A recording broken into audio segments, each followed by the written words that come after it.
अनंत सुतात्माओं को हमारा अनंत अनंत वंदन नमन। जे स्वरूप समझा विना पाम्यो दुख समझाव्यो ते पद नमो श्री सद्गुरु भगवन। देव गुरु की आज्ञा लेकर के परम कृपालु देव रचित आत्म सिद्धि शास्त्र से आधारित हमारा स्वाध्याय चल रहा है। गत कई दिनों से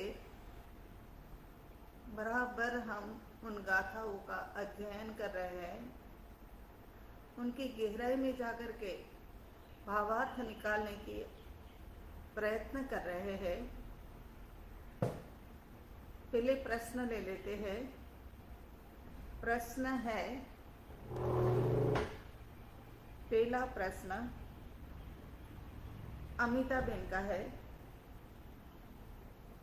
उनके मन के अंदर में ये जानने की जिज्ञासा हुई कि जो यात्राएं विशेष करते हैं उनको मान्यता देनी चाहिए। क्या यात्रा करने से कर्म निर्जरा का लाभ होता है?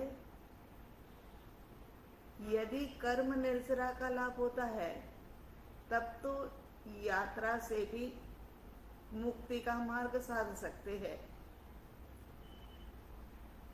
समाधान के अंदर में हमारा अभिप्राय ऐसा है कि ये यात्रा के ऊपर जाना,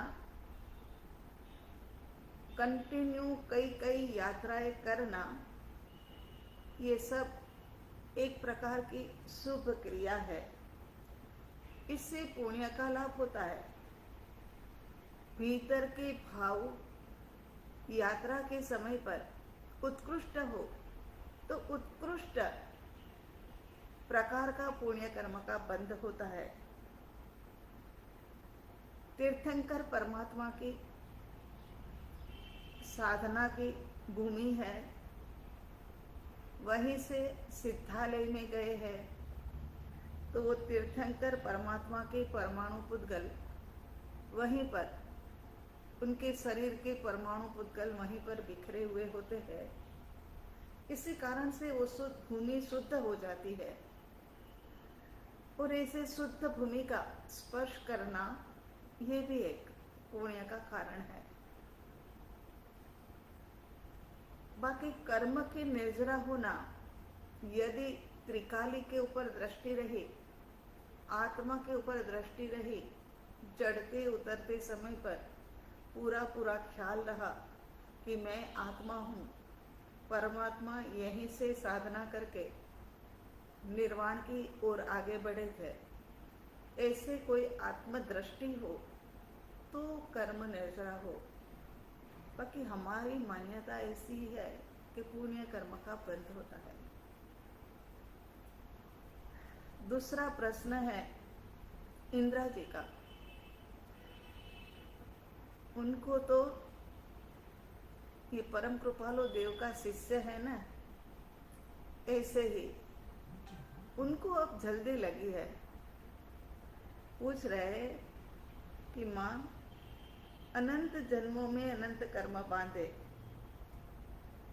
अब अनंत जन्मों में अनंत कर्म बांधे हैं तो अब छोड़ने में कितनी देर लगेगी? इतने ज्यादा कर्म हो गए हैं कि अब ये कर्म को छोड़ते छोड़ते भी तो अनंत काल हो जाएगा। ये पहला प्रश्न है। प्रभु, ऐसा नहीं होता है कि जितने कर्म बांधे हैं उसको छोड़ने में, उनको बांधने में जो टाइम लगा उतना ही टाइम छोड़ने में लगे, ऐसा नहीं होता है। क्योंकि ये जड़ कर्म है और चेतन की दृष्टि मात्र से वो निर्जरित होने लग जाते हैं।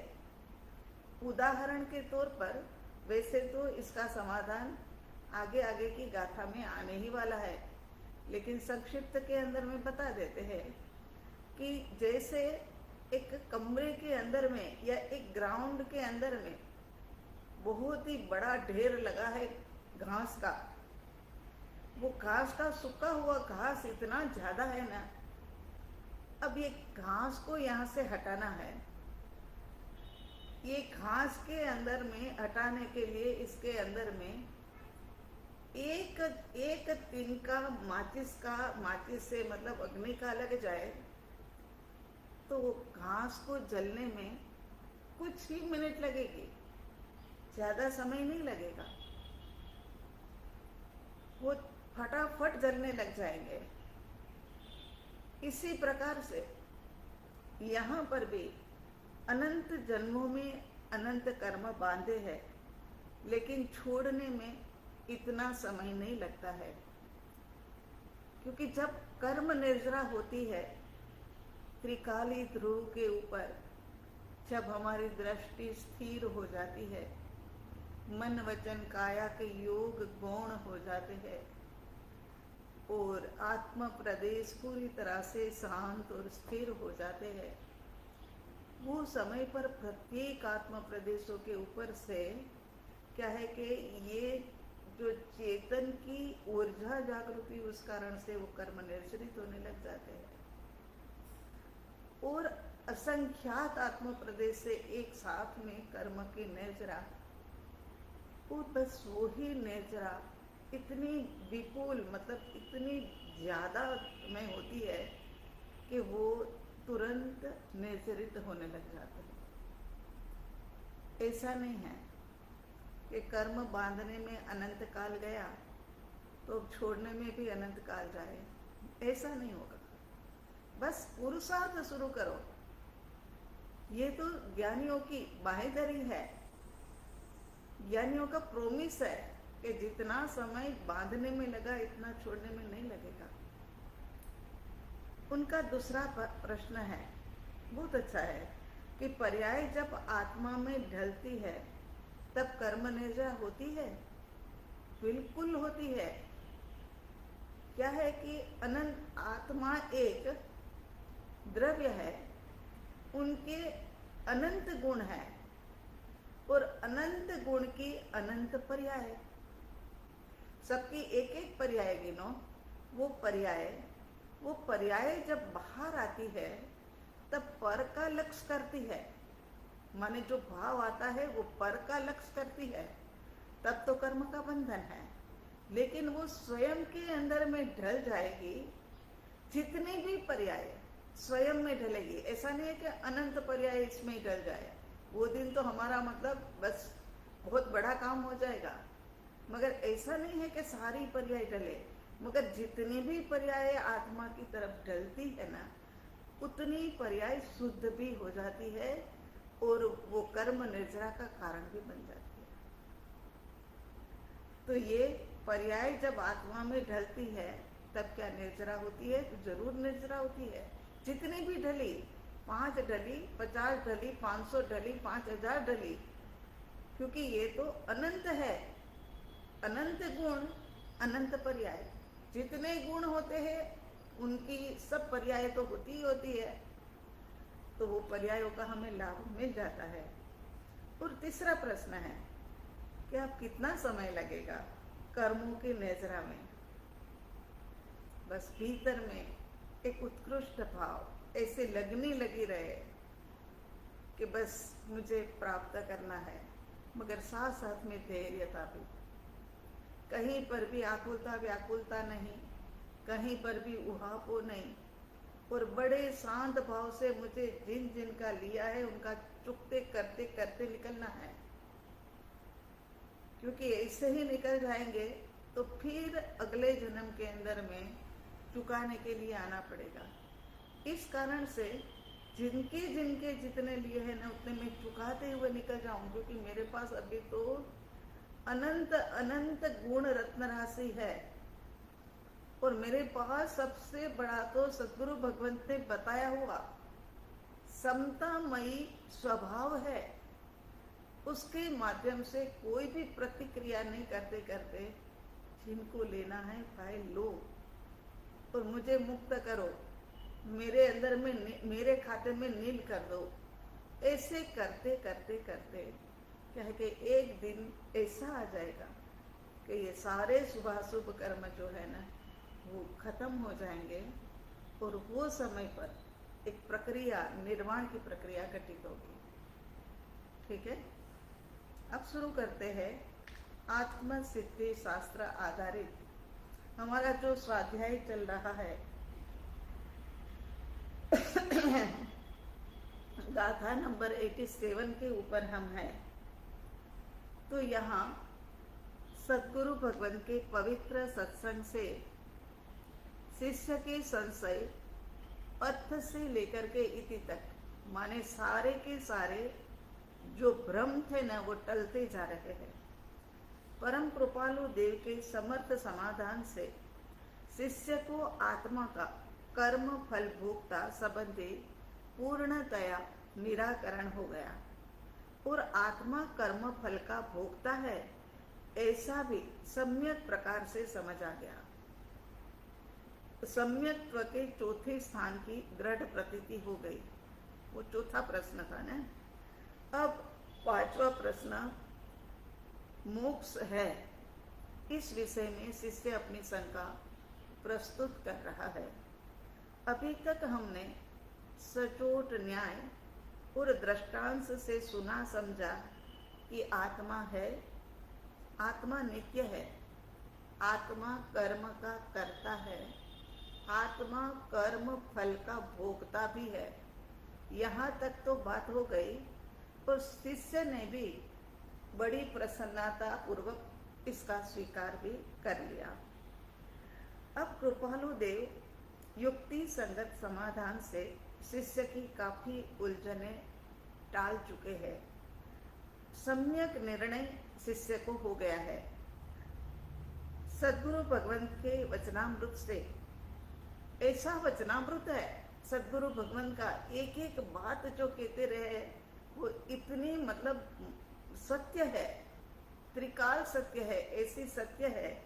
तो वचनामृत का जिज्ञासा पूर्वक श्रवण करके अंतर से विचार करके शिष्य को सत्य लक्ष्य में आ गया और मुक्त मन से उसने स्वीकार भी कर लिया। कितनी अच्छी बात है, गुरु शिष्य की कितनी सुंदर जोड़ी मिली हुई है कि जो जो बात कहते जा रहे हैं वो शंका करके, तर्क करके, दलील करके, मगर फिर विचार करके समझ भी लेते हैं। इनके पास विचार का ज्ञान है ना, तो समझ भी लेते हैं और शिष्य ने स्वीकार भी कर लिया। जैसे जैसे परम कृपालु देव के वचन अमृत की शिष्य जुगाली करता जा रहा है, माने विचारणा करता जा रहा है, जुगाली करना माने विचारणा करता जा रहा है, वैसे वैसे उनकी विवेक शक्ति बढ़ती जा रही है। वो तो है ही है, जैसे जुगाली करता है, ये जो गाय भैंस वगैरह एक बार ले लेते हैं और उसके बाद में फिर चबाते रहते, एक रस मिलता है उसमें से। इसी प्रकार से यहाँ शिष्य जुगाली करता है तो विचार रस उत्पन्न होता है और विचार शक्ति उनकी बढ़ती जा रही है। परिणाम स्वरूप तत्व के गूढ़ रहस्य भी अब उनकी समझ में आने लग गए। पहले तो आत्मा है ये बात को ही मानने को तैयार नहीं थे, अब तो वो सब रहस्य उनकी समझ में आ रहे हैं। विचार करते हुए शिष्य के अंतर में एक नई शंका उठती है। वही है ना, विचार करो, सोचो तो कई शंकाएं उठती है। यदि कोई लोग ऐसा कहे कि नहीं हमें तो कोई शंका ही नहीं है, तो ठीक बात नहीं है। माने मतलब विचारणा के अंदर में कहीं ना कहीं कमी है।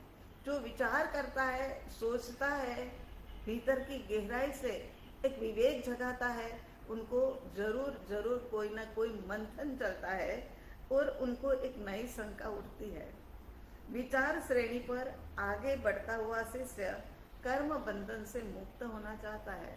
ये बात तो शुरू से ही है कि जब से पहला ही प्रश्न रखा कि आत्मा है तो उसका मुझे प्रूफ दो, तो ये प्रूव करने के लिए जो जो बातें बताई गई तभी से समझ में आ गया कि शिष्य जो है ना वो कर्म बंधन से मुक्त होना चाहता है और मोक्ष के संबंध के अंदर में ही उनकी शंका है। देखने वाली बात कैसी है, देखो ना, कि शंका भी उसी के संबंध में है। आत्मा अनादि अनंत, कर्म करना और भुगतना ये भी अनादि अनंत से चला आ रहा है, चलता ही रहेगा, ये ऐसे ही चलता रहेगा। आत्मा कर्म बंधन से सर्वस्था छूट करके मोक्ष प्राप्त कर सकता है, इस सत्य को शिष्य स्वीकार नहीं कर पा रहा है। जैसे हमारे इंदिराबेन कह रहे थे ना कि कर्म ऐसे बनते ही जा रहे, बनते ही जा रहे, तो कब छूटेंगे।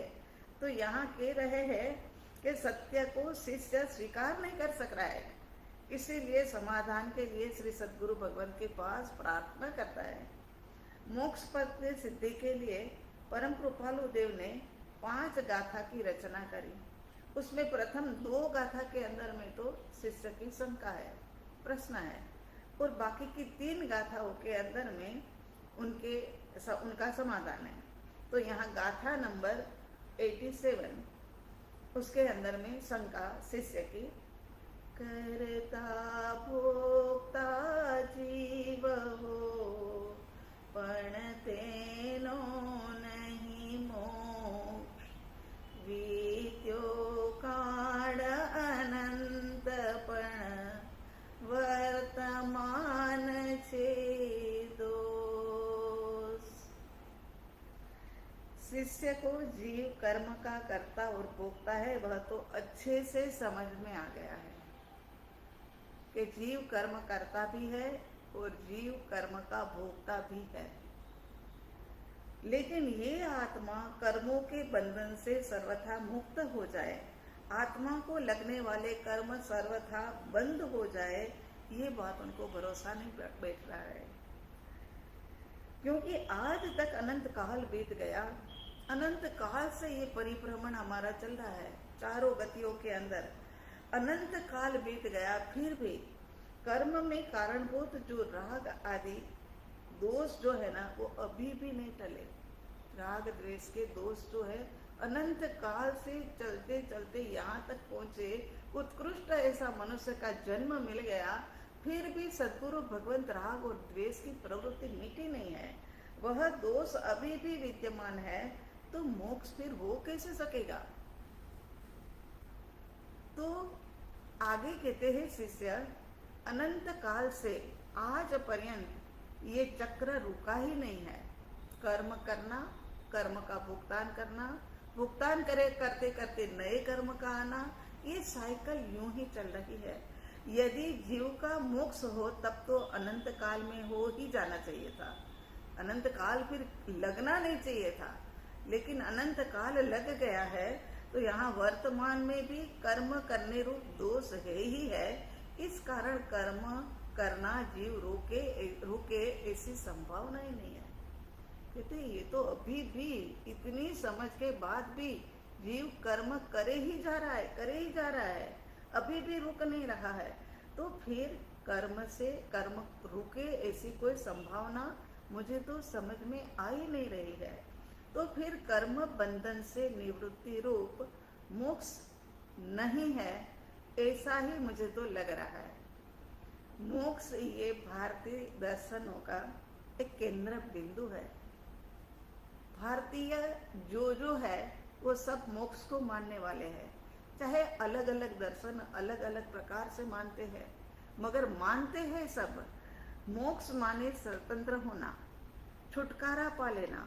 मोक्ष वह हमारी संस्कृति की अद्भुत और अनुपम खोज है। साधना आराधना के चरम बिंदु को मोक्ष कहा है। ये खोज जो है वो मिली भी हमें कहाँ से? अनंत केवल ज्ञानी आत्माएं जो हुए ना, उन्होंने केवल ज्ञान के अंदर में देखा। कैसे देखा?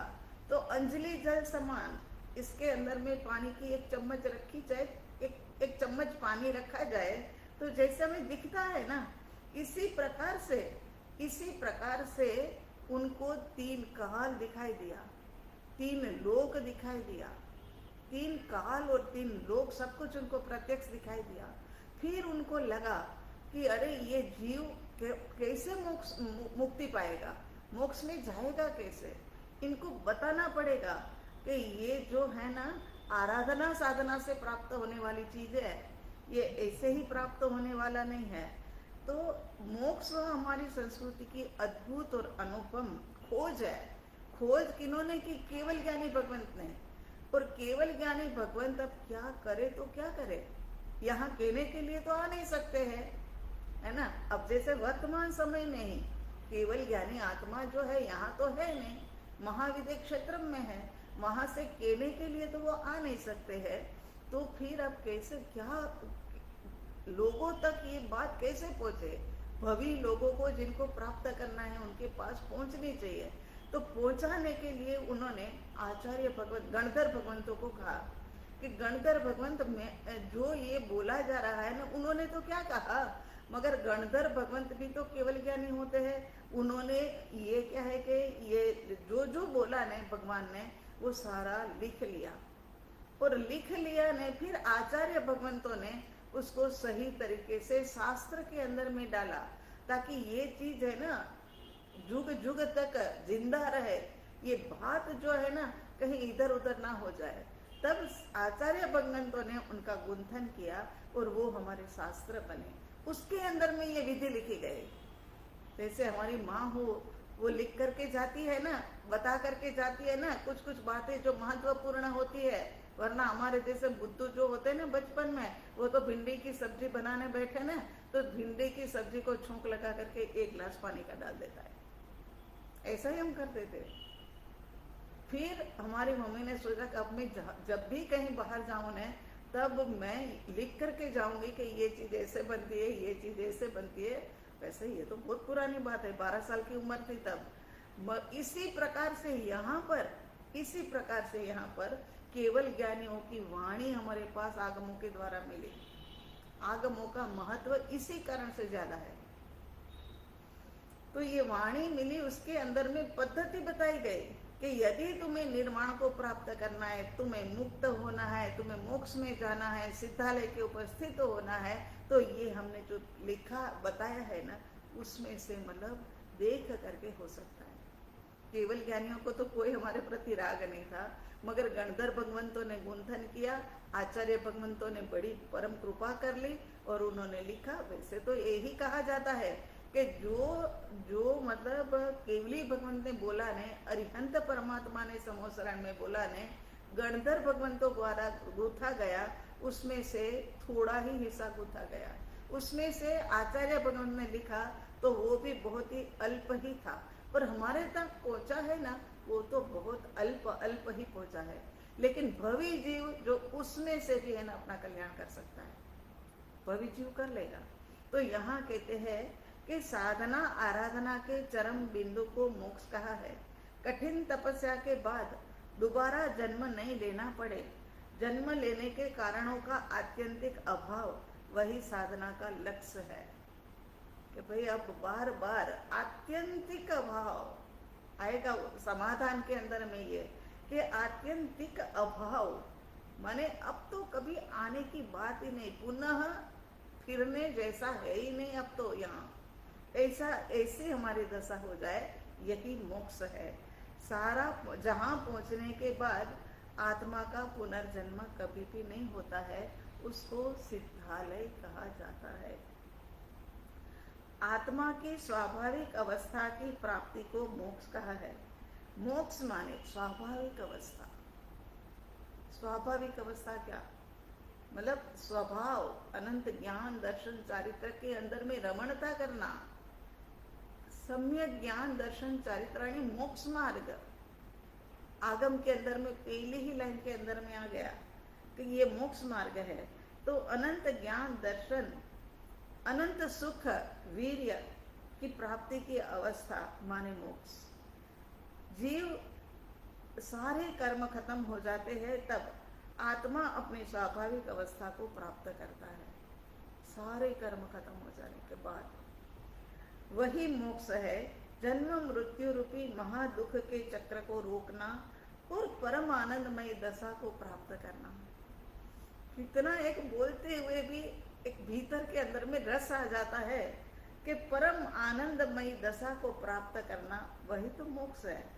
मोक्ष कोई उत्पन्न होने वाली वस्तु नहीं है। कर्म के आवरणों का खिसक जाना, आत्मा के सकल गुणों का संपूर्ण रूप से प्रकट हो जाना। कुछ लाना नहीं है, ऐसा नहीं है कि मोक्ष प्राप्ति के लिए कुछ लाना पड़ेगा, भीतर में है उसे ही प्रकट करना है। मेल को छुटाना है, मेल को छुड़ा देंगे तो कपड़ा साफ हो जाएगा। इसी प्रकार से कर्म रूपी मेल को अगर हम छुड़ा देंगे तो हमारी आत्मा भी साफ हो जाएगी। तो यहाँ सर्व कर्म बंधनों से मुक्ति, वही विदेही अवस्था। संसार में फिर से जन्म लेना नहीं पड़ता है, क्योंकि कर्म रूपी बीज ही पूरी तरह से जल गया। जो बीज था न वही जल गया। बीज के बिना तो वृक्ष बनता ही नहीं है। और ये बीज जो मिथ्यात्व के कारण से राग द्वेष रूपी जो बीज थे वो सारे के सारे जल गए। अनंत काल बीत गया, फिर भी जीव को कर्म करने रूप दोष अभी भी वही का वही है। अनंत काल बीतने के बाद भी वही का वही ये दोष है, वैसा का वैसा ही। इसीलिए मोक्ष कैसे हो सकता है सदगुरु भगवान? वो तो इतनी चिंता में आ गया है कि कैसे हो सकता है। ये है ना, इनकी योग्यता है। हमारे भीतर भी ऐसी योग्यता जागे कि बस कब मिले, कब मैं पहुंचूं, कब मेरे अंदर में ये गुण प्रकट हो जाए, कब मेरा सारा मेल धुल जाए, है ना। तो यहाँ पारावार वक्त निकल गया, मतलब बहुत ज्यादा वक्त निकल गया, लेकिन विकारी भाव जीव के अंदर में अभी भी है। शिष्य विचार करता है तो लगता है कि अनंत प्रयत्नों तो किए, अनंत बार तो मुनि दीक्षा ली, बार बार सुनते हैं मेरू पर्वत से भी ज्यादा बड़ा रजोहरण का ढेर लग जाए, इतनी बार तो पंचमावृत अंगीकार किया, फिर भी दोष टला नहीं। इसी कारण से ऐसा लग रहा है कि जीव रागी है, राग हुआ था, राग हुआ है और राग आगे जाकर भी होने ही वाला है। कर्म तो सब काल में बांधे है, इसी कारण ये सर्कल चलता ही रहेगा, ये रुकेगा नहीं। जिनका अनादि का संयोग हो उनका कभी वियोग भी होता नहीं। जीव और कर्म का संयोग अनादि काल का है, अनादि काल से है ना। दोनों का वियोग कैसे संभवित है? जो अनादि काल से मिला हुआ है, इतनी घनिष्ठता दोनों के बीच में हो गई है, अब वो कैसे छूट सकता है? तो कर्म का अभाव नहीं तो मोक्ष का प्रकटीकरण भी नहीं, कर्म का अभाव नहीं तो मोक्ष का तो अभाव हो ही गया। जो अनादि है उनका अंत नहीं, तो आत्मा कर्म का संयोग अनादि काल से है। इस प्रकार शिष्य मोक्ष पद के विषय में शंका करता हुआ सद्गुरु भगवान को कहता है कि हे भगवंत, आपके समाधान से ही जीव का कर्म कर्तृत्वपना और जीव का कर्म फल भोक्तृत्वपना सिद्ध हुआ। ठीक है, भले ही जीव कर्म का कर्ता और भोक्ता हो, फिर भी मोक्ष तो हो ही नहीं सकता है। करता जाएगा, भुगतता जाएगा, भुगतता जाएगा, कर्म करता जाएगा, ये तो लगातार होता रहेगा, तो मोक्ष कैसे हो सकता है? इस शंका की निवृत्ति के लिए संतोषकारक समाधान देने के लिए कृपालु देव को विनंती करता है। मोक्ष है तो उसको कैसे घटित किया जाए? कृपालु देव हमें ये बताओ। तो अब आगे शिष्य की समझ शक्ति की वृद्धि हुई है और उनकी विवेक बुद्धि में भी खिलावट तो आई है। वो इतना सारा स्वाध्याय परम कृपालु देव से सुन लिया, सुन करके विचार लिया, विचार करके समझ लिया, और अब विचार समझने के बाद में नई नई बातें अंदर में से मतलब निकल रही है, तो उनके भीतर में क्या है कि विवेक बुद्धि की और समझ शक्ति की वृद्धि तो हुई है ना। संसारी जीव चारों गतियों के अंदर में परिभ्रमण करता है। उनकी मोक्ष के संबंध में एक और प्रश्न तब ये शिष्य को उठता है, वो 88 नंबर की गाथा के अंदर में बताया। शुभ करे फल भोगवे, देवादिदेव अशुभ करे नरकादि फल, कर्म रहित न ज्ञान। एक बात, शुभ और अशुभ कर्म, शुभ अशुभ कर्म का भुगतान करते करते तो इतना टाइम निकल गया। शुभ कर्म किए तो देवगति के अंदर में गए, अशुभ कर्म किए तो नरक आदि गतियों के अंदर में भटके, वो भी कम समय के लिए नहीं, सागरोपम सागरोपम पल्योपम पल्योपम, हजारों हजारों साल तक उसी के अंदर में, फिर भी कहीं से भी कर्म रहित तो हो ही नहीं सका। जीव अनंत काल से शुभाशुभ कर्म तो किए ही जा रहा है, उस कारणों से उनको तथा प्रकार के कर्म बंद हो ही रहे हैं। जीव सदा कर्म करता ही रहता है, चारों गतियों में कर्म रहित तो कहीं कोई दिख ही नहीं रहा है। अरे चारों गतियों में कर्म रहित कोई दिखेगा भी कहाँ से, वो तो सिद्धालय में पहुंच गए हैं, वो दिखने की बात तो है ही नहीं। इसी कारण कर्म रहित तो हो ही नहीं सकते होंगे। जीव तो शुद्ध ही है, जीव तो पूरी तरह से, चाहे वो एकेंद्रिय में गया तब भी शुद्ध, वो निगोद में था तब भी शुद्ध, एकेंद्रिय दो इंद्रिय विगलेंद्रिय के अंदर में गया तब भी शुद्ध, अरे देवलोक में गया तब भी शुद्ध, मनुष्य में है तब भी, अरे नरक की ऐसी भयंकर पीड़ा के अंदर में भी आत्मा तो शुद्ध ही शुद्ध है। लेकिन अवस्था जो है ना वो अज्ञानता की है। इस गाथा में शिष्य ने एक बहुत बड़े भ्रम को तोड़ा है, यदि आपको ख्याल में आया हो तो, कि एक बहुत बड़ा भ्रम लोगों के अंदर में है, वो भ्रम को तोड़ा है। शुभ करे फल भोगवे देवादि गतिमान, ऐसा कहकर के समाज के अंदर में वो एक बहुत बड़ी भ्रांति है, एक बहुत ही बड़ी भ्रामक मतलब मान्यता है कि जो अच्छे कार्य करते हैं, जो पुण्य करता है ना, उनको मोक्ष मिलता है। जैसे पुण्य करने से संसार के साधन मिलते हैं, वैसे ही मोक्ष मतलब अच्छे कार्य करने से मोक्ष भी मिलता है। जैसे एक वस्तु ही मिलती है, ऐसे ही वस्तु ही समझ ली है, तो मोक्ष भी श्रेष्ठ स्थान है, वो बहुत पुण्य कर्म से मिलते हैं, और देवलोक से भी ऊपर की तरफ ऊंचाइयों के अंदर में है। इसीलिए ये सुख तो जो बहुत पुण्य करता है ना, उत्कृष्ट पुण्य करता है ना, उनको ही मतलब मिल सकता है, ऐसी मान्यता। और दूसरी मान्यता क्या है कि जीवों की यह पुण्य करनी करना वही तो धर्म है, और इसके अलावा हो ही क्या सकता है।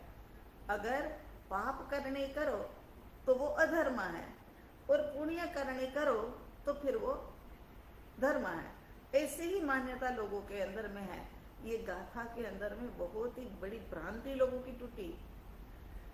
उससे अलग दूसरा कोई धर्म नहीं है, ऐसे ही धर्म से मोक्ष है, पर ये ब्रह्म है, ये ब्रह्म है।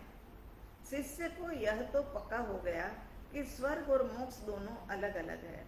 शिष्य कर्म से मोक्ष, शुभ कर्म से मोक्ष नहीं, ये तो शिष्य को अब समझ में आया। क्या हुआ कि ये तो पक्का हो गया कि स्वर्ग और मोक्ष दोनों जो है ना वो अलग अलग है। अभी भी ये मान्यता प्रवर्तित है, जो मतलब अन्य अन्य संप्रदाय है ना उनके अंदर में, कि बस वैकुंठ में जाएंगे, वैकुंठ में जाएंगे तो मुक्त हो जाएंगे।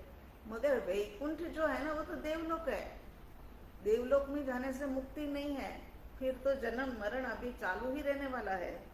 तो यहाँ कहते हैं कि मोक्ष होना माने सभी शुभाशुभ कर्मों का अंत। किसी भी गति में जीव कर्म रहित होकर जिए, ये तो संभव नहीं, इस कारण मोक्ष की भी संभावना नहीं है। शिष्य मोक्ष संबंधी विकल्पों की जाल के अंदर में सच में उलझ गया है, बेचारा उलझ गया है। श्री सद्गुरु भगवान से विनंती करता है कि आप अनुग्रह करके मेरी दुविधा को दूर करो और मुझे इस जाल में से निकालो। सद्गुरु भगवान, मैं बुरी तरह से फंस गया हूँ कि मोक्ष और स्वर्ग दोनों एक है या दोनों जुदा जुदा है, और पुण्य कर्म करने से ही मोक्ष और स्वर्ग मिल सकता है या अलग अलग कुछ करना पड़ता है, तो मुझे ये सब बातें बताओ। तो यहाँ पर अब आगे समाधान की ओर बढ़ते हैं। परम कृपालु देव 89 नंबर की गाथा के अंदर में कहते हैं, जिम शुभ कर्म पद जाण्या सफल प्रमाण, ते निवृत्ति सफलता माटे मोक्ष उपाय। 89 नंबर की गाथा के अंदर में परम कृपालु देव ने समाधान दिया। गाथा नंबर 88 के अंदर में शिष्य ने कहा कि जो जीव शुभ कर्म करता है वो देवादि गति में जाता है, अशुभ करता है वो नरक गति में जाता है।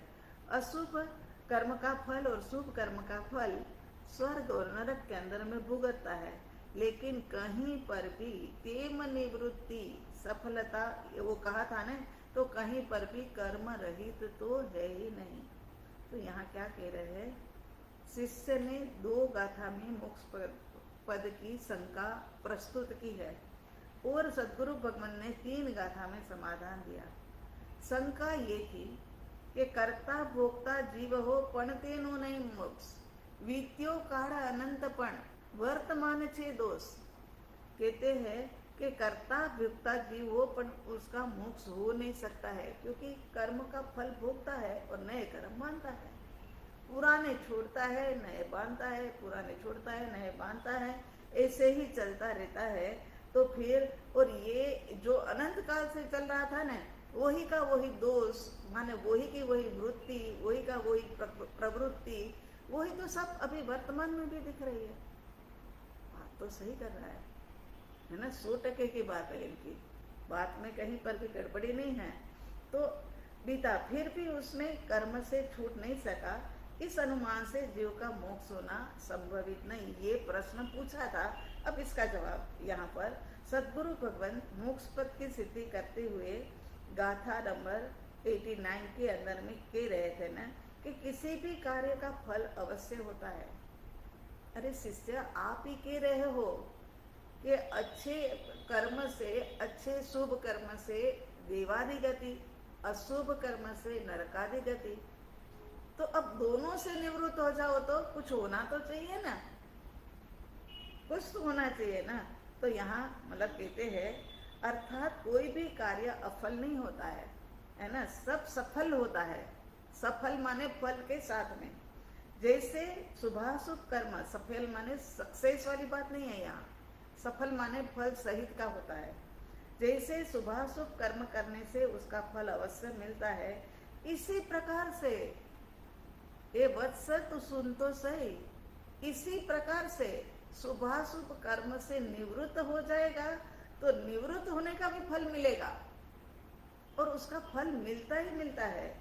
जैसे शुभाशुभ भाव में प्रवृत्त जीव का पुरुषार्थ निष्फल नहीं होता है, उनको पक्का है देवलोक मिलेगा या नरक मिलेगी, ये पक्का है, तो यहाँ पर भी पक्का है। इसी प्रकार से शुभाशुभ कर्म से निवृत्ति का होना, जीव का जो मतलब निवृत्ति का होना, ये भी तो निष्फल जाने वाला नहीं है, उसमें भी फल मिलने वाला है। शुभाशुभ भाव वाला जीव सुगति या दुर्गति में जाता है, इस प्रकार शुभाशुभ भाव से निवृत्ति वाला जीव मोक्ष पद को प्राप्त करता है, क्योंकि मेल निकल गया ने, शुभ का मेल था वो भी निकल गया, अशुभ का मेल था वो भी निकल गया।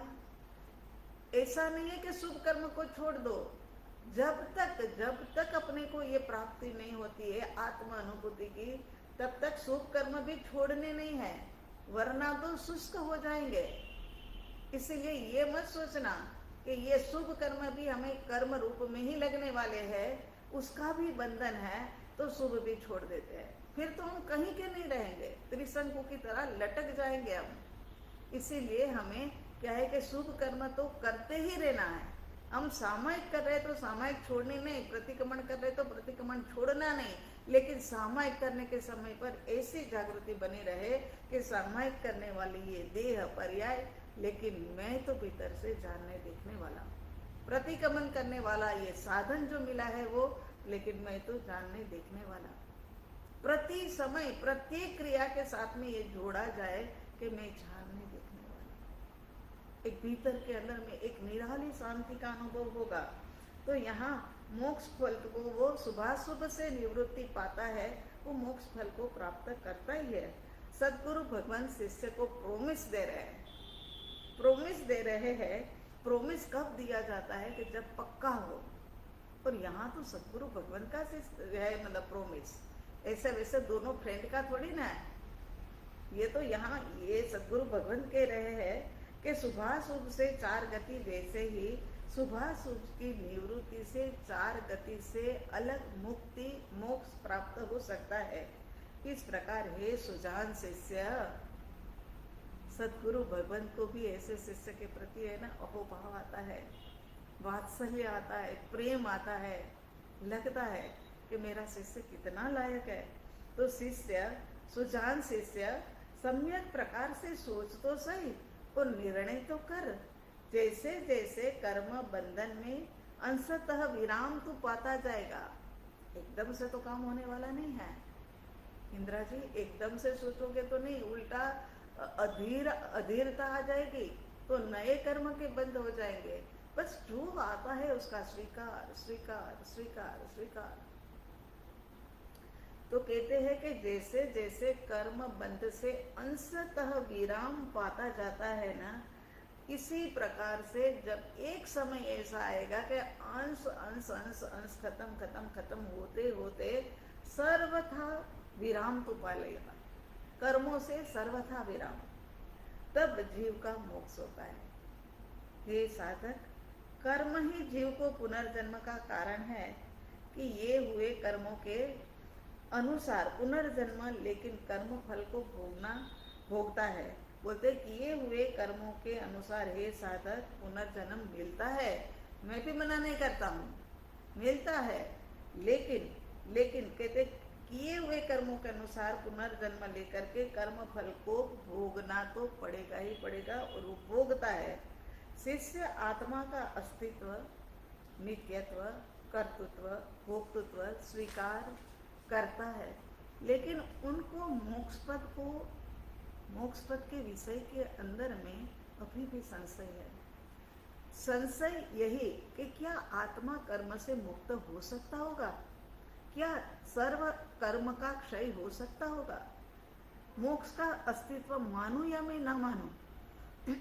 कितना स्पष्ट रूप के अंदर में कह रहा है कि मोक्ष का अस्तित्व है, ऐसा मैं मानूं या ना मानूं। बाकी का अस्तित्व तो सब मैंने मान लिया, आत्मा का अस्तित्व मान लिया, नित्यत्व मान लिया, वो सब तो मान लिया, लेकिन इसके अंदर में तो सर्व कर्म का क्षय हो सकता है क्या?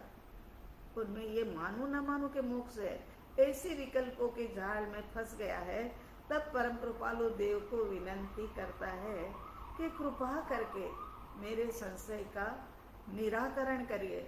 मुझे बताओ मुझके अंदर में कौन सा दोष है, मेरे में जो दोष है ना वो मुझे आप बताओ, ताकि दोष को मैं हटाऊं। बस ऐसे भीतर में से कि सर्वे सर्वा अर्पण करके भीतर में जो जो दोष है वो बोल करके सदगुरु भगवान के समक्ष प्रत्यक्ष हो जाना।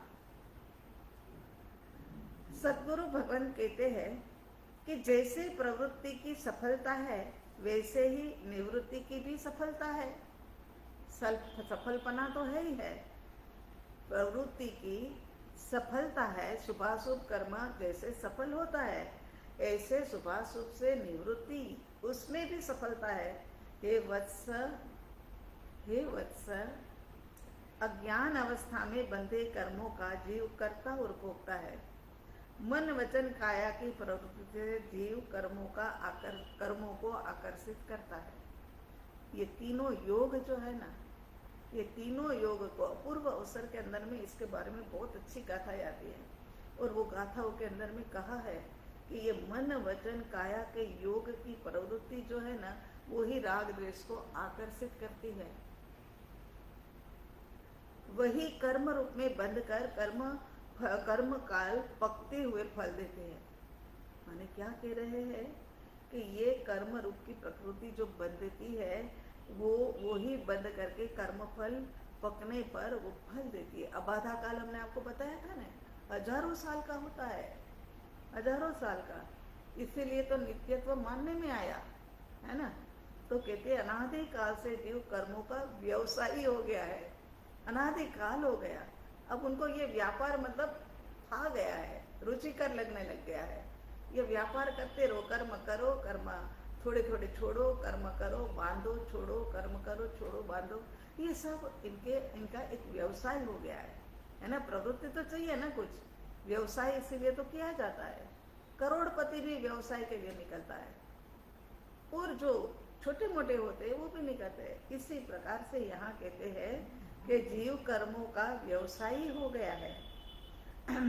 यहाँ पर कर्म बंध और मोक्ष ये दोनों आत्मा की एक विशेष अवस्था है। कर्म को भी विशेष अवस्था कह दिया। कर्म और मोक्ष ये दोनों आत्मा की विशेष अवस्था है। मिथ्यात्व आदि के माध्यम से बंधा हुआ कर्म का संबंध वह बंध कहा जाता है। मिथ्यात्व आदि माने उल्टी मान्यता, रोंग बिलीफ, उसके माध्यम से बंधा हुआ ये जो मिथ्यात्व है, उसी के कारण से ये सारे कर्म बनते हैं। सर्व पापों का बाप जो है ना, वो मिथ्यात्व है। ये मेरा, इसलिए इससे आधारित जो भी बेटा और बेटी मेरे, पति और पत्नी मेरे, घर और गृहस्थी मेरी, बड़े बड़े मकान और बंगले मेरे, गाड़ियां वह मेरी। अरे सोच तो सही, क्या मेरी मेरी लगा कर रखी है, मेरी मेरी में से अभी मरी हो जाएगा। सोच तो सही, तू लेकर के कुछ आया था क्या? जब लेकर के आया हो तब तो जाकर के बोल के हाँ ये मेरी, ये मेरी, ये मेरी। तो यहाँ पर हुआ ये है कि ये उल्टी मान्यता, मिथ्यात्व के माध्यम से बंधा हुआ कर्म का संबंध वह बंध कहा जाता है। कर्म का वियोग होते ही जीव का मोक्ष होता है, और तब उनको अनंत सुख की प्राप्ति होती है। इससे खुश हो गया होगा। हम भी जब ये गाथा में से देख देख करके, गहरा चिंतन करके जब लिखते हैं ना, तो जब कुछ अच्छा आ जाता है ना, 2 मिनट आंखें बंद कर देते हैं, इतने इतने खुश में आ जाते हैं ना कि हाँ ऐसे मोक्ष होता है। ऐसे लगता है कि जैसे हमें मिल गया हो। तो यहाँ पर क्या कहते हैं कि कर्म का वियोग होते ही जीव का मोक्ष होता है, और तब उनको अनंत सुख की प्राप्ति होती है। अनंत सुख की प्राप्ति। कैदी को जेल से रिहा किया जाए, इसी प्रकार जीव को अनादि की जेल से छुटकारा मिल जाता है। ये जेल भी कितनी कितनी मुश्किल वाली जेल है। यहाँ पर नरक की जेल को देखो, तिर्यंच गति की जेल को देखो, एक एक जेल को देखो। ये जेल से सदा काल के लिए, अनादि काल से ये जेलों में मैं फंसा था, आज मुझे मुक्ति मिल गई। अरे 2 घंटे के लिए भी जेल के अंदर में जाना पड़े ना, तो वहां से भी निकल करके बड़ी राहत की सांस मिल लेते हैं। तो यहाँ तो अनादि काल की जेल से रिहा हो गए हैं। रंगभूमि में जो नाटक किया जाता है ना, उसमें नायक और खलनायक 2 प्रकार के पात्र होते हैं। ऐसे ही होता है ना पिक्चर के अंदर में।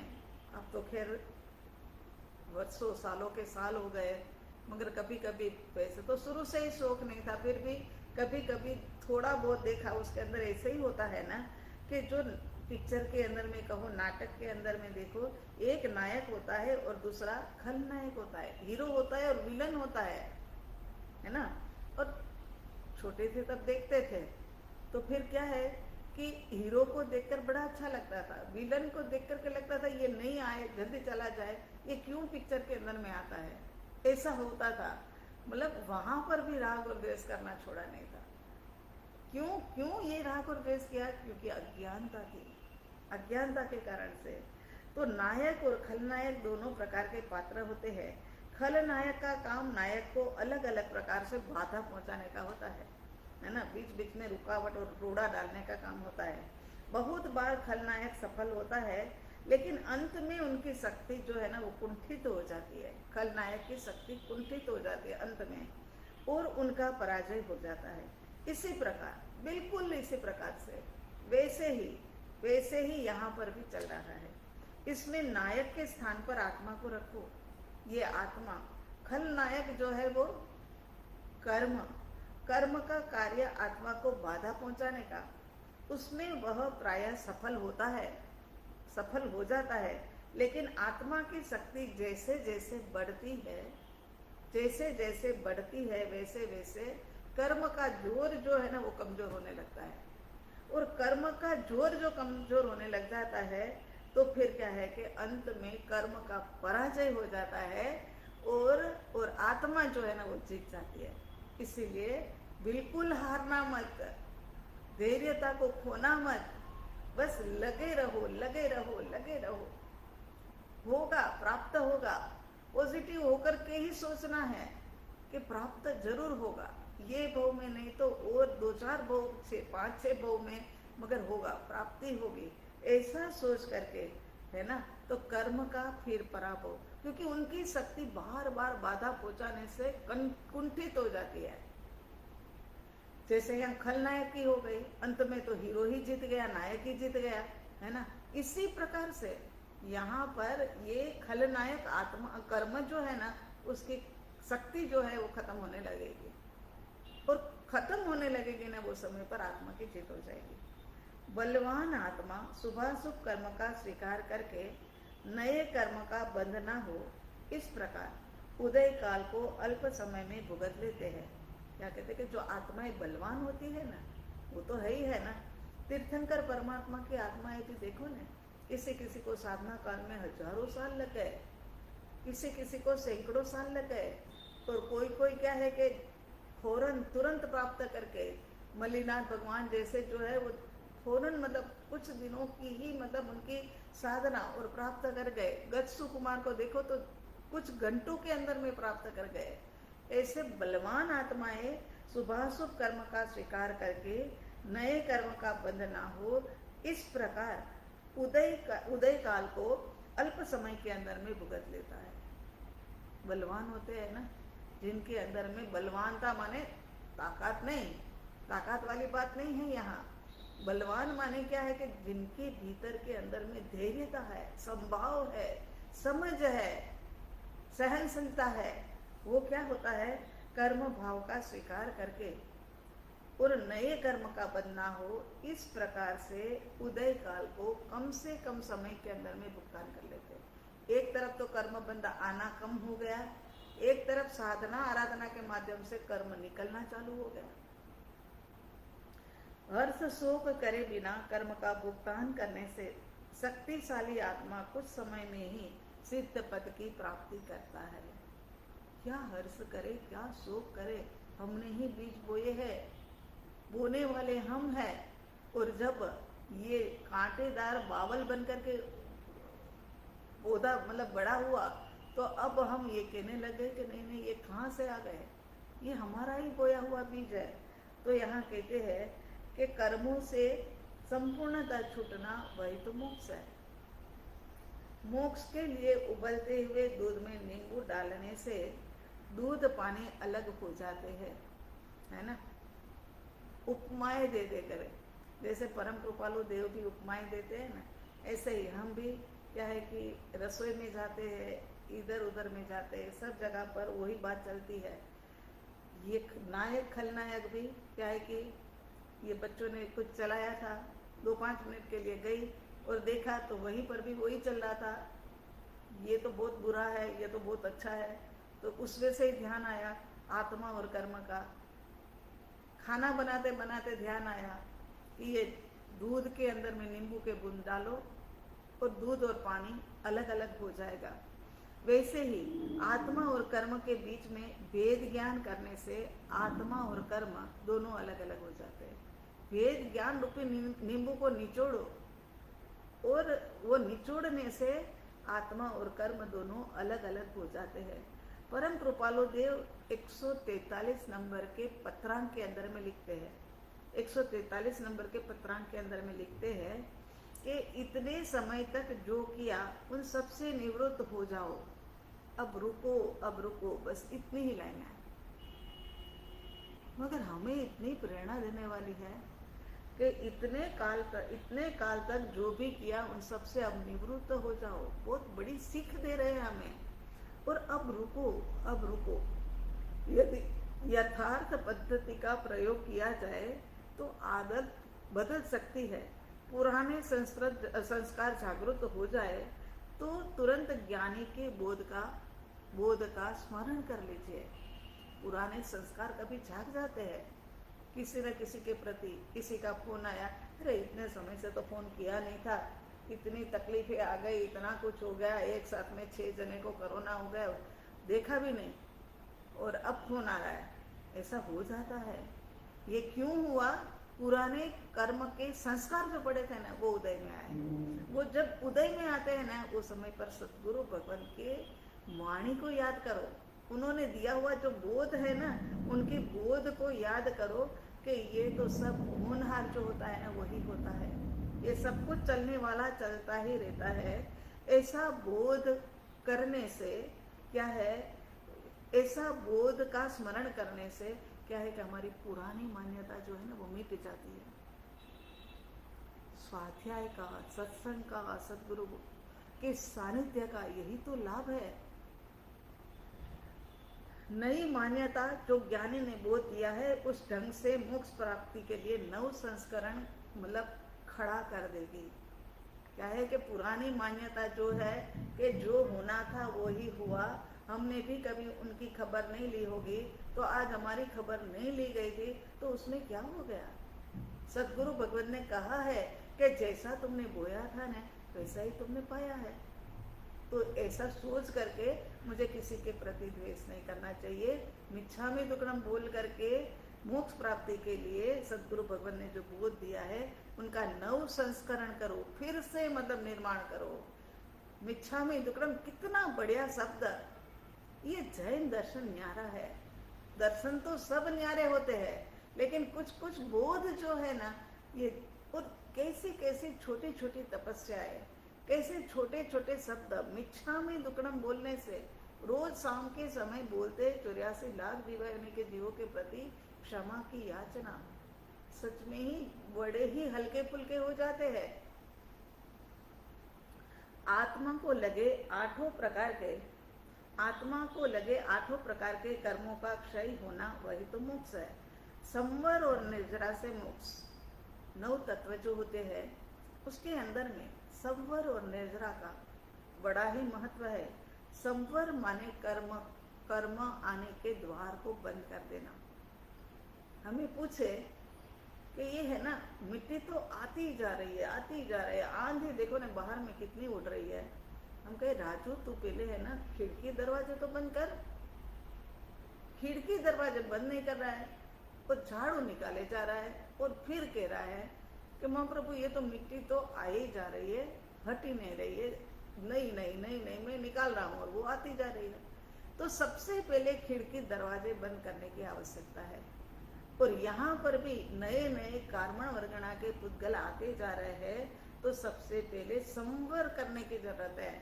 संवर माने 5 इंद्रियों के द्वार से जो जो कर्म आते हैं ना, वो द्वार को बंद कर देना। मन वचन काया के योगों से जो जो कर्म आते हैं, उनको समभाव के अंदर में ले आना, ये संवर है। और निर्जरा क्या है? निर्जरा ये है कि जो पुरानी मिट्टी आई थी ना, अब तो द्वार दरवाजे सब बंद कर दिया, अब तो आएगी तो भी मामूली आएगी, ज्यादा नहीं आएगी। तो ये सब कुछ बंद कर दिया, और बंद कर देने से मिट्टी का आना जो है वो बहुत ही अल्प मात्रा में रह गया, और जो पड़ी हुई है, आई हुई मिट्टी है, उसको झाड़ू के द्वारा हटा देना, वो कर्म की निर्जरा, ये कर्म की निर्जरा है। तो यहाँ पर कहते हैं कि संवर माने आने के लिए द्वार को, कर्म को आने का द्वार बंद कर दो, और निर्जरा माने पूर्व के अंदर में बंधे हुए जो कर्म है ना, उसका क्षय हो जाए, ऐसा करो। निर्जरा के 2 प्रकार होते हैं, सविपाक निर्जरा और अविपाक निर्जरा। सविपाक निर्जरा माने दृष्टांत से समझो, पेड़ के ऊपर, आम के पेड़ के ऊपर आम लगा हुआ है, और वो अपने नियत समय पर पक करके नीचे गिर जाने वाला है। इसी प्रकार से हमारे भी कर्म जो उदय में आएंगे, वो नियत समय पर फिर निर्जरित हो जाने वाले हैं। इसको कहते हैं सविपाक निर्जरा। फिर से एक बार, तो निर्जरा सविपाक माने आम का पेड़ के ऊपर स्वयं ही पकड़ के जो आम गिर जाता है नियत समय पर, उसे कहते हैं सविपाक निर्जरा। अविपाक निर्जरा, आम के पकने के समय से पहले ही वो फल को उतार लो और घास इत्यादि के अंदर में रख करके उसको पका लेना। उदय काल से पहले पक जाना, इसका नाम है अविपाक निर्जरा। अविपाक निर्जरा, अविपाक निर्जरा ही मोक्ष का कारणभूत है, क्योंकि पुरुषार्थ पूर्वक जो की जाती है वो अविपाक निर्जरा है। उदय में आए और उदय में आने के बाद में क्या है कि वो हम भुगतान करें, वो समय पर हमारे पास पता नहीं इतनी समझ भी हो या ना हो। तो यहाँ कहते हैं कि पुरुषार्थ पूर्वक कर्म की निर्जरा कर लेनी, उसको अविपाक निर्जरा। सम्यक्त्व से लेकर के ये अविपाक निर्जरा शुरू होती है, तो सर्वज्ञ बने तब तक ये अवस्था हमारी चलती रहती है। तो क्या मतलब अविपाक निर्जरा कैसे करें? तो कहते ध्यान, यहाँ पर ध्यान की बात आएगी। 12 प्रकार के ध्यान है, उसमें ध्यान साधना क्या है कि आत्मा के ऊपर लगे हुए उदय में तो आने ही वाले हैं, जन्मों जन्मों के बाद भी आएंगे, हो सकता है, लेकिन इसी वक्त उदय में ले आकर के कहते हैं ना कि जब हम ध्यान में बैठते हैं ना, तब न जाने कितने विचार आते हैं, न जाने क्या कुछ, मतलब कभी सोचा भी नहीं होना ऐसा उदय में आ जाता है। वो समय पर सद्गुरु भगवान कहते हैं कि केवल इतना ही याद रखना कि मैं केवल जानने वाला हूँ। इस स्टोरी को लंबा करने की जरूरत नहीं है। किसी भी व्यक्ति का विचार आया तो उसको लंबा करने की जरूरत नहीं है, बस शांत भाव से उसका स्वीकार करके मैं जानने और देखने वाला, मेरा काम ही इतना है। हर जगह से निवृत्त होकर के मैं अब एक स्थान के ऊपर बैठ गया हूँ, और एक स्थान के ऊपर बैठकर मैं मेरे अंदर में विश्राम पाना चाहता हूँ। और वो समय पर कोई आ जाते हैं, विचार आ जाते हैं, संस्कार आ जाते हैं, कर्म आ जाते हैं, वो समय पर केवल मैं जाननहार हूँ। ये अविपाक निर्जरा है। सविपाक जब उदय में आएगा तब भुगतान करेंगे, ऐसे भी सुनते हुए जब होगा तब देखा जाएगा, भाई अभी क्या, अभी से चिंता करनी, तो ऐसा नहीं। अविपाक निर्जरा के लिए प्रति समय हमें पुरुषार्थ करते रहने की जरूरत है। समय समय पर पुरुषार्थ बदलता है, पुरुषार्थ का तरीका हमने आपको बहुत बतलाया इन दिनों में, है ना, कि स्वीकार भाव रखो, समभाव रखो, समता भाव रखो, सहज भाव रखो, है ना, सहन शक्ति रखो। तो यहाँ अविपाक निर्जरा सर्वज्ञ से, सम्यक्त्व से लेकर के सर्वज्ञ तक, मतलब पूर्ण होने के लिए साधी जाती है। तो ऐसी सविपाक निर्जरा और अविपाक निर्जरा के बारे में जरा सा ले लेते हैं। मेरा ख्याल उसके बाद नई गाथा शुरू होएगी। जीव 2 प्रकार के होते हैं, भव्य और अभव्य। भव्य माने मोक्ष पाने की इच्छा वाला, जो भव्य माने मोक्ष जिसको प्राप्त करना है, प्रतिदिन उनकी चिंता भी है, प्रति समय उनको ये भी है कि नहीं कहीं नए कर्म ना बांध लूं, इसीलिए जागृति भी है। ऐसे भव्य जीव स्वाध्याय, सत्संग, ध्यान इत्यादि के अंदर में निरंतर लगा भी रहता है। ऐसी इच्छा वाला भव्य जीव जो होता है वो मोक्ष की प्राप्ति के लिए योग्य है। अभव्य माने मोक्ष के लिए अयोग्य। एक दृष्टांत के माध्यम से समझते हैं कि एक कन्या जिनकी शादी होती है और उसके बाद वो माता बनती है, ये भव्य जीव की साइन है, क्योंकि एक स्त्री है, उनको फल मिला माता बनने का, तो यहाँ पर ये भव्य। दूसरी कन्या शादी के बाद भी जीवन भर के अंदर में कभी भी माता बनने का लाभ ले नहीं सकी है, माता नहीं बन सकी है, ये अभव्य। कितने ही उपचार करवाए, कितनी ही दवाइयाँ खाई, मगर नहीं बन सकी, ये अभव्य। मतलब ये उदाहरण है, जिनके बालक नहीं है वो अभव्य ऐसा नहीं है। और तीसरी ऐसी है कि जो बचपन में ही थोड़ी समझने लायक उम्र हो गए और दीक्षा अंगीकार कर लेती है, उनके पास योग्यता है माता बनने की, लेकिन माता वो बनती नहीं है क्योंकि दीक्षा अंगीकार कर लेती है, वो उनको कहा जाता है जाति भाव्या। कृपालु देव कहते कि हे शिष्य, तुम्हें ये तथ्य का तो बराबर निर्णय हुआ है कि जीव को शुभाशुभ कर्म भुगतना पड़ता है, तो हे बुद्धिमान, शुभाशुभ सारे ही भुगतान हो जाएंगे, तो निवृत्ति का फल जो है वो तो तुम्हें मिलना ही मिलने वाला है, वो तो मिलेगा ही। वह निवृत्ति का फल ही मोक्ष है। शिष्य को श्री सद्गुरु भगवान सुजान के करके संबोधित करते हैं कि तुम मतलब इतना समझो कि तुमको अवश्य ये प्राप्त होने ही वाला है। अब आगे भी अभी समाधान के अंदर में क्या कुछ कहते हैं वो अपन 90 नंबर की गाथा में भी देखेंगे।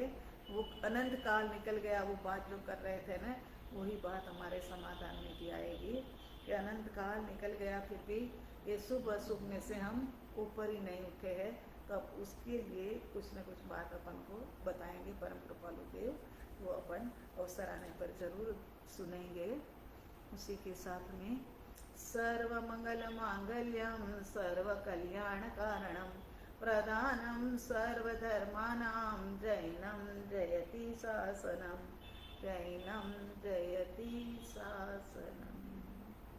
शांति शांति शांति। सबका मंगल हो प्रभु, सबका भला हो प्रभु, सबको सहायता देना प्रभु, सबका कल्याण करना। मेरे अंतर हृदय के अनंत अनंत मंगल भावना। ओम हरि।